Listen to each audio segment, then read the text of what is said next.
What if you have a chord progression using a chord name that is not derived from a note in your scale, but you think it might fit?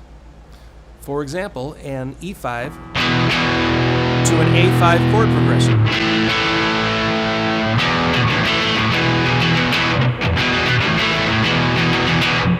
You can just try the scale.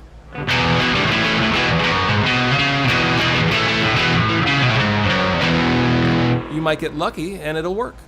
However, another way you can look at it is by comparing the other notes in the chord. For example, our scale consists of E, F sharp, G sharp, B, C sharp. There is not an A note in the E major pentatonic scale. However, when we look at the A5 power chord, we see that it uses the notes A on the 5th string open and E on the 4th string 2nd fret. Well, there is a note that is in common with the scale. So we can try it and see if the scale works.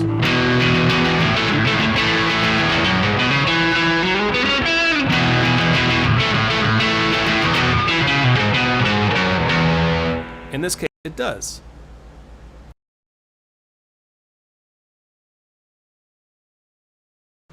You'll find when using power chords, rather than full chords such as majors and minors, that you can use several scales. However, the bigger the chord gets, the less options you have.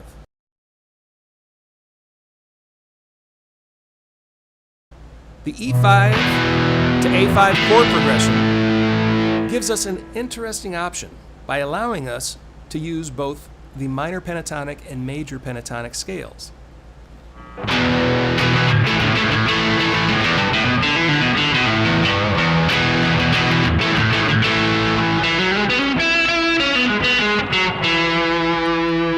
Another chord that would be allowed in combining these scales would be the B5 chord.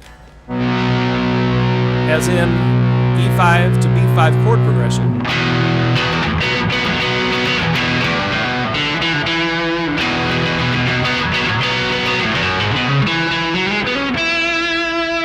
Since B5 is derived from both the E pentatonic major and minor scales, you can use either scale or even both to solo over an E5 to B5 chord progression.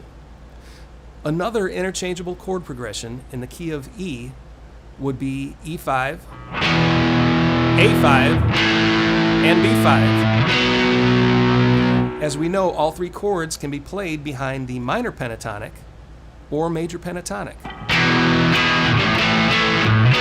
Minor, major.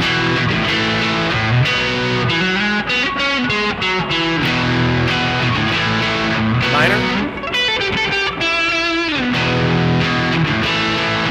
major.